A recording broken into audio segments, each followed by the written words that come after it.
बहन साथियों, आज की क्लास हमारी साइको की 8वीं क्लास है और इसमें हम लोग दूरदर्शिता समझ रहे हैं। कुछ साथियों का ऐसा रिक्वेस्ट है कि कुछ इसके जो भी मेन वर्ड है उसके इंग्लिश में आपको लिख दिया करें, तो इसको बोलते हैं फोरसाइट। देखो, आपके जीवन में दूरदर्शिता का क्या महत्व है, और अभी वर्तमान में यदि आप धर्मगुरु की तैयारी सेना में जाना चाहते हैं तो सैनिक होने के नाते या धर्मगुरु होने के नाते आप लोगों के लिए दूरदर्शिता क्यों जरूरी है, ये आपको आपके जीवन के निर्णय कैसे प्रभावित करती है, और वर्तमान में आप लोगों के जो विचार है, जो आपका कर्म है, इसको कैसे प्रभावित करता है। तो हम लोगों को दूरदर्शिता का पहले आप लोग एक शब्द समझ लेंगे। आपके भविष्य में जो भी आप कार्य कर रहे हैं वो उसमें भविष्य की घटनाओं, संभावित परिणामों,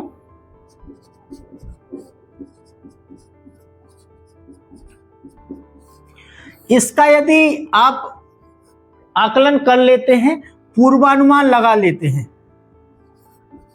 पूर्वानुमान या आकलन, ये क्षमता आपकी कहलाती है क्या? दूरदर्शिता।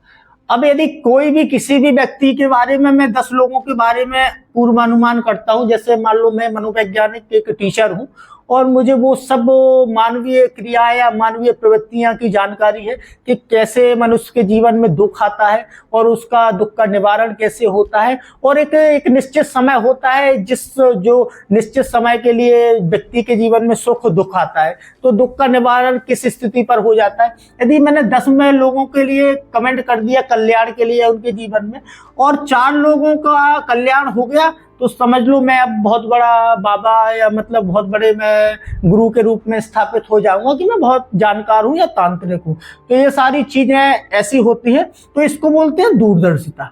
कुछ चीजें आप लोग, कुछ मैं बताऊं कि दूरदर्शिता आप कैसे परख कर पाते हैं। दूरदर्शिता एक होता है आप लोग मूल सिद्धांतों के आधार पर, जो ऐसे कई हमारे पूर्व नियम हैं, जो हमारी पारंपरिक या परंपराएं रही हैं, उसके कुछ ऐसे मूल सिद्धांत हैं जिसके आधार पर आप ऐसे कार्यों के पूर्वानुमान लगा सकते हैं।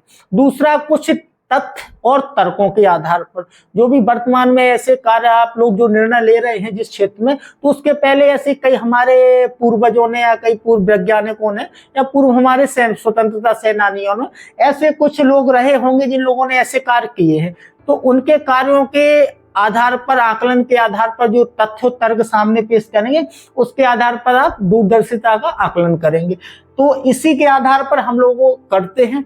और अब ये हमारे निर्णयों को दूरदर्शिता कैसे प्रभावित करती है, कैसे हम लोगों को सहयोग करेगी हमारे निर्णयों में, ये हम लोग समझ लेंगे। इसके फायदा क्या है। यदि आप एक सामान्य जीवन यदि आपका गुजर रहा हो और आपने कोई भी कार्य कर रहे हो या करते हो, तो उसके लिए आप भविष्य ज्यादा नहीं सोचते हैं। आप तो सीधा एक, देखो हम लोग कहीं कहीं वैज्ञानिक और हमारे आध्यात्मिक क्षेत्र में हम लोगों की टकराहट होगी, लेकिन हम लोगों को सेना में वर्तमान में जरूरत यह है कि हम लोग अपने धर्म को वैज्ञानिक दृष्टिकोण से देखते हुए अपने भारत के नागरिकों के कल्याण और हित में, अधिकतम हित में कार्य करें। ये हमारी मूलभूत आवश्यकता है, सेना की मूलभूत जरूरत है, जो आपके जो पद के लिए यही अर्हताएं हैं। तो हम लोग या इसका दूरदर्शिता का क्या फायदा होता है, ये आप लोग समझ लें थोड़ा। देखो, मैंने बताया पूर्वानुमान लगाने की क्षमता या आकलन करने की क्षमता, यही हमारी दूरदर्शिता है। अब आज से आप कोई भी यदि निर्णय लेते हैं तो उसको इस आधार पर इसका आकलन करना है कि यदि हम लोग आगे बढ़ते हैं इस कार्य में, तो हम लोगों को कहाँ कहाँ चुनौतियां आएंगी, कैसे हम लोगों को पहले से तैयारी रखनी है, और क्या क्या इसके लास्ट में परिणाम हो सकते हैं। ये सारा आकलन करना आप समझ लेना कि दूरदर्शी हो गए हैं। अब आ जाते हैं हम लोग, इसके हम लोगों को फायदे क्या होते हैं। देखो, दूरदर्शिता का हमारे जीवन में एक तो आप धर्मगुरु जब बन जाएंगे उसकी बात अलग है, फिर तो ज्यादा दूरदर्शी होना है आपको, क्योंकि कई बेहतर ऐसे शिक्षक होते हैं ट्रेनिंग में जो आप लोगों को ये सारी चीजें सिखाते हैं, मार्गदर्शन करते हैं। लेकिन मैं कोशिश कर रहा हूँ कि जितना आप लोगों को सिखा सकूं, तो आपके जीवन में जितने भी बेहतर आप मेरे सहयोग से निर्णय ले सकें, तो मैं बहुत भाग्यशाली हूँगा। देखो, मेरे साथ सभी धर्मों के छात्र हैं, वो शिक्षा ग्रहण कर रहे हैं, तो ऐसा कोई स्पेशली कोई विशेष, तो मैं यदि किसी धर्म के लोगों का कुछ यूज कर दूं नाम, तो विशेष धर्म से नहीं जोड़ना, वो अपने अपने अपने धर्म के हिसाब से सेट कर लिया करो, कि जैसे मैं बोल दूं कि मैं गुरु या मैं बाबा जी या कोई ऐसा, तो अपने अपने हिसाब से सारे अपने बैठा लिया करो कि इनके लिए संबोधित कर रहे हैं, कोई विशेष धर्म के लिए नहीं है। क्योंकि मेरा विशेष कोई शब्द ज्यादा जो हम लोगों की चर्चाओं में या पढ़ाई में रहते हैं, चलन में रहते हैं, तो वो जल्दी निकल जाते हैं, तो ऐसा रखना। देखो, सबसे पहले तो आप पहला नंबर जो आपके लिए फायदा होगा वो आपकी निर्णय क्षमता बेहतर होगी।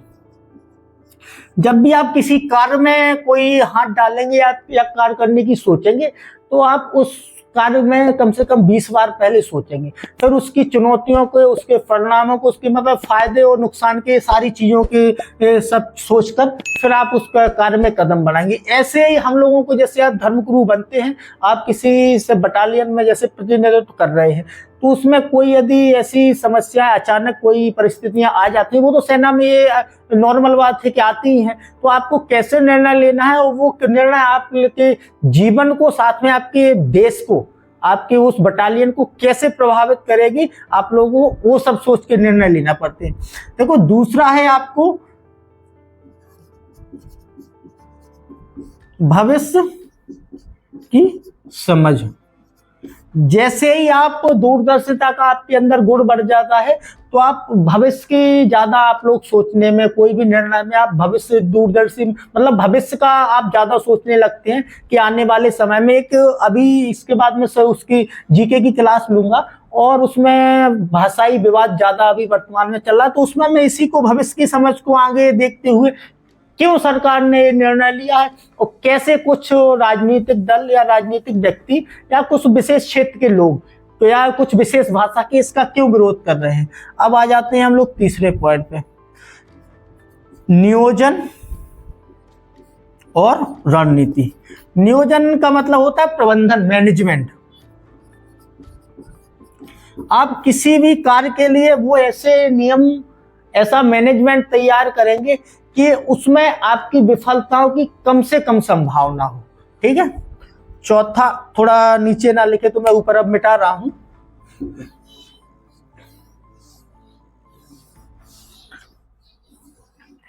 चौथा, आप लोग, आपके पास बेहतर संसाधनों का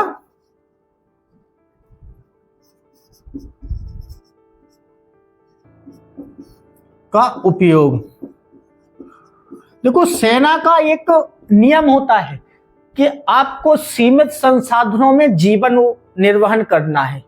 तो ऐसे ही है कि हम लोग, जो भी हमारे पास प्रकृति या सरकार के द्वारा या जो हमारे परिवार के द्वारा हम लोगों को संसाधन उपलब्ध कराए गए हैं, कराए जा रहे हैं, तो उनका बेहतर से बेहतर उपयोग हम कैसे कर सके। देखो, मैं आपको बताऊं, साइकोलॉजी का जो एक नैतिकता का एक नियम होता है, वो यही होता है, उपयोगितावाद एक उसमें सिद्धांत चलता है। तो उसमें आप अधिकतम से अधिकतम लोगों का अधिकतम सुख या लाभ, इसके लिए आपको कार्य करना पड़ेगा, और यही सबसे अच्छी नैतिकता होती है। आप संसाधनों का बेहतर उपयोग कैसे करेंगे। ठीक है। अब आते हैं 5, नवोन्मेष। ये नवोन्मेष समझ में ना आए तो इसका मतलब होता है नए अवसर की खोज। यदि कोई विषय में आप लोगों को, जैसे आप अपने भविष्य को लेकर चिंतित हैं, तो आपको यदि दूरदर्शिता आपके दिमाग में, आपके विचारों में, आपके आचरण में, आपके ज्ञान में, शिक्षा में यदि है, तो आप लोग नए नए अवसर खोजेंगे। जैसे अभी आप लोगों ने समझ लो कि आप सामान्य पूजा पाठ कर्म कांड कराते हैं अपने अपने धर्म की, लेकिन अब यदि आपके अंदर दूरदर्शिता है, आप देश की सेवा करना चाह रहे हैं, तो आपको लगता है नहीं भाई अब हमको धर्मगुरु बनना चाहिए और धर्मगुरु बनकर हम देश की सेवा कर सकते हैं। लेकिन यही प्रश्न फंसता है कि आप धर्मगुरु बनकर ही क्यों सेवा करना चाहते हैं? भाई आपको एक आम नागरिक बनकर भी देश की सेवा कर सकते हैं। तो इसमें अभी हम लोग नहीं घुसेंगे। तो नए अवसर की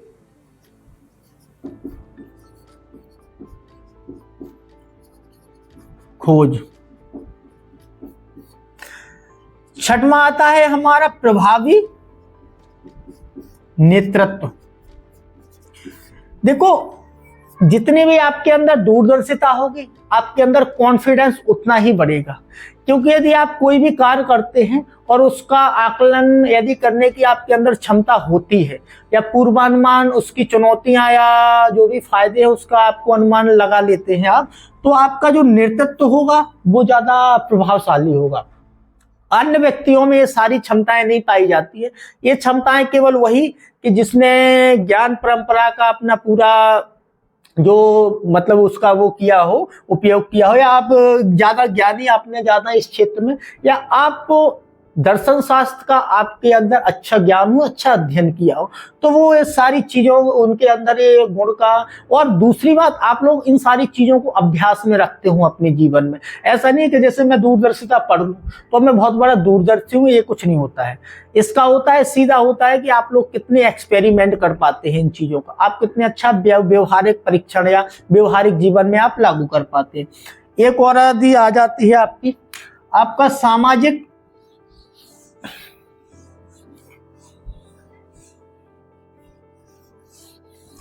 देखो इसमें एक चीज अच्छी ये होती है कि सामाजिक चेतना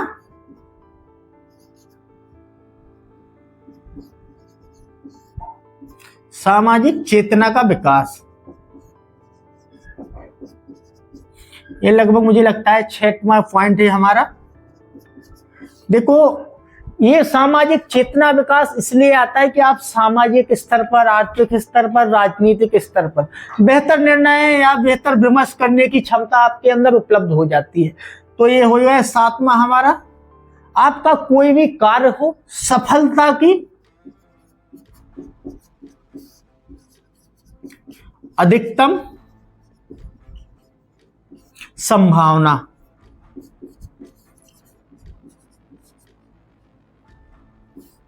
देखो ये मेरे जीवन में मैं उपयोग कर चुका हूं, सफलता की संभावना। क्योंकि आप लोग अच्छी तरह अपने आप का आपको परीक्षण करना है कि मैं किस चीज के लायक हूं। यदि आप उसके में मतलब सुव्यवस्थित अपने आप को पाते हैं, उसके अनुसार पाते हैं, तो आप लोग उस कार्य में लग सकते हैं, वो कार्य कर सकते हैं। यदि आप कोई चीज में जबरदस्ती करने की कोशिश करेंगे तो आप अंततः आपका नुकसान ही होगा। इसलिए आप अपने आप का आकलन करिए कि मैं किस चीज के लिए परफेक्ट हूँ, तो उसी के लिए आप उसी में मेहनत करना शुरू कर देना है। तो आप लोग अंततः, मेरी गारंटी है कि आपको सफलता मिलेगी ही। तो इसी का परिणाम है कि ये दूरदर्शिता है। और यही यदि आप लोग आकलन करने लगे तो आज से आप दूरदर्शी हो जाएंगे। इसलिए सफलता की अधिक संभावना। एक 8वां फायदा हम दूरदर्शिता का और समझ लेंगे, आपका भविष्य सुरक्षित और व्यवस्थित होगा। आपको नुकसान होने की सबसे कम संभावना है। चाहे आपका कोई भी आप कार्य कर रहे हो, चाहे आपको मतलब किसी भी क्षेत्र में, चाहे आपका कोई सामाजिक या कोई पारिवारिक निर्णय है, यदि आप दूरदर्शिता रखते हैं। देखो मैंने आप लोगों से बुलाया था कि मैं फैमिली मैटर मतलब लीगल एडवाइजर हूं, तो मेरे अंदर केवल इन्हीं सारी चीजों का मैं प्रैक्टिस करता हूं और इनको वो परिस्थितियों में इन सारे मूल्यों को रखता हूं कि आखिर इस चीज की ऐसी घटना हो रही है इनके घर में, इनके या पति पत्नी के बीच में, या सास बहू के, या किसी की भी मतलब भाइयों की, तो इसका मूल कारण क्या हो सकता है। तो इन सारी चीजों का फिर मैं आकलन लगा के, और हर उस व्यक्ति के अंदर एक ऐसा गुण छुपा होता है, उसको केवल जगाने की जरूरत होती है। कोई ऐसा व्यक्ति उसको जगाने वाला मिल जाए आपके अंदर, आपके पास, तो समझ लो वो सारा जितना ईर्ष्या और द्वेष होता है, जितने आक्रोश होता है व्यक्ति के जीवन में, वो एक क्षण में खत्म कर सकते हैं। बस आपको उसकी कला आनी चाहिए और यही दूरदर्शिता का फायदा होता है। तो इस क्लास को आप लोगों को बहुत अच्छे समझना है और आपको प्रैक्टिकल करना है कि आखिर रियलिटी में जो मैं पढ़ा रहा हूँ वो सच है या हमारे जीवन में या हमारी परीक्षा की तैयारी में कुछ कार्य या कुछ सहयोग मिल सकता है इन सारी चीजों को। तो ऐसे आप लोगों को क्लास को आगे बढ़ाते हुए, ठीक है, मिलते हैं अगली क्लास में। धन्यवाद।